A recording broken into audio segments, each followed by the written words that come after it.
President Obama's 2015 budget proposal outlines how he plans to spend nearly $4 trillion in a move some say is the starting point for midterm election debates. The proposal focuses on cutting taxes for the middle class and raising taxes on the wealthy and some businesses. It also calls for an opportunity, growth, and security initiative, increasing spending $56 billion more than Congress agreed to. USA Today reports that the increase will be allocated between defense and domestic funding, including new manufacturing hubs, job training, and early childhood education. Obama also proposes many tax breaks affecting more than 13 million people. One of them, the Earned Income Tax Credit, targeting single families who don't benefit from child care tax credits. But it's looking dead on arrival already. Republicans are blasting the budget proposal as purely political. My concerns are that the president is going to miss a great opportunity to deal with the critical issues of our country, our debt, our deficit, entitlement reform. The Wall Street Journal points out the proposal fails to cut Social Security benefits, which would have been seen as a nod to Republicans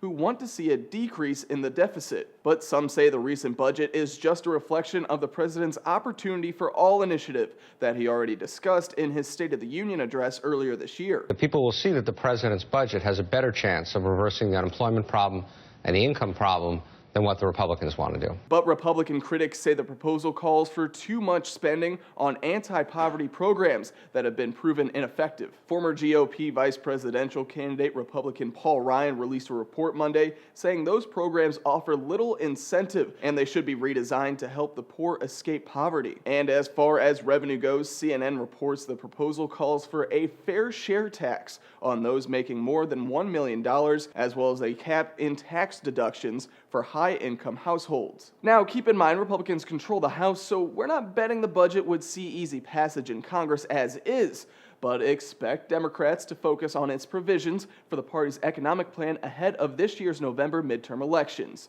For Newsy, I'm Matt Moreno.